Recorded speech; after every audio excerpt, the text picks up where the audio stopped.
দুর্গা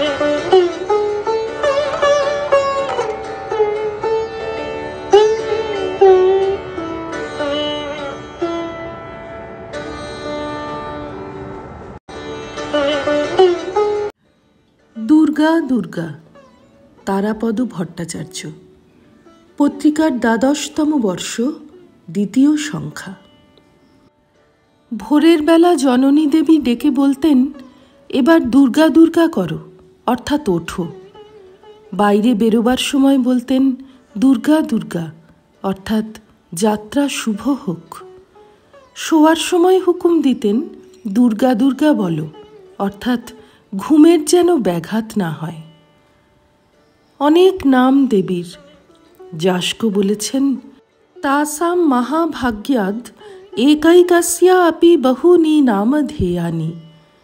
দেবতাদের অপরিমেয় শক্তির জন্য এক একজনের বহু নাম। এরও নামের অন্ত নেই। শাকম্ভরী, ভীমা, শতাক্ষী, কাত্যায়নী, আরও কত অগণ্য। নামের তাৎপর্য আছে। পর্বতের কন্যা বলে নাম হলো পার্বতী। পার্বতী যখন শিবের তপস্যায় যান, তখন মেনকা বলেছিলেন, কোথায় তপস্যার কঠোর জীবন আর কোথায় তোর শরীর? উ মা, ওলো যাস নে। সেই থেকে নাম হলো উমা। তবু গেলেন, কারণ শিবকে তার চাই, এবং যে তপস্যা শুরু করলেন তাতে ক্ষুধার সময় পর্ণ অর্থাৎ ঝরা পাতাও খেলেন না। নাম পেলেন অপর্ণা। একটি নাম দুর্গা। মার্কণ্ডেয় পুরাণের দেবী মাহাত্ম্যে অর্থাৎ চণ্ডীতে স্বয়ং দেবী বলছেন দেবসংঘকে, দুর্গা মাখ্যাম মহাসুরাম, অর্থাৎ দুর্গম নামের দুর্জয় অসুরকে বধ করে তিনি খ্যাত হয়েছেন দুর্গা নামে।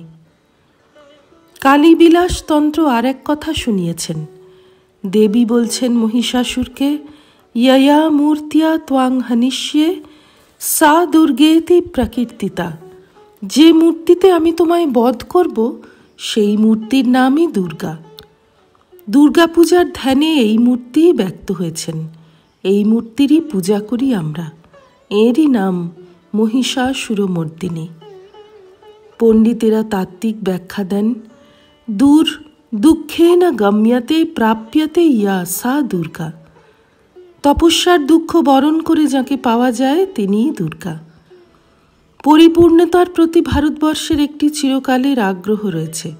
সে বলেছে, ইয়ো বৈ ভূমা তৎসুখম নাল্পে সুখম অস্তি। যা অল্প অর্থাৎ সীমিত বা খণ্ডিত তাতে সুখ নেই। যা ভূমা অর্থাৎ অপরিচ্ছিন্ন বা অখণ্ড তাই সুখ।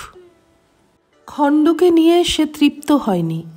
তাই ইন্দ্র, যম, বরুণ, অগ্নি, ভিন্ন ভিন্ন ঐশ্বর্যের এইসব দেবতাদের পৃথক পৃথকভাবে স্বীকার করেও এদের সকলের সত্তা এবং সকলের শক্তির আধার এক বৃহৎকে দর্শন করে বলেছে, একম সদ্বিপ্রা বহুধা বদন্তি।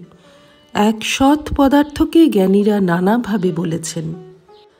সর্বগ্রাহী পরিপূর্ণতার প্রতি এই অকুণ্ঠ আগ্রহ দেবী দুর্গার মধ্যে চরিতার্থ হয়েছে।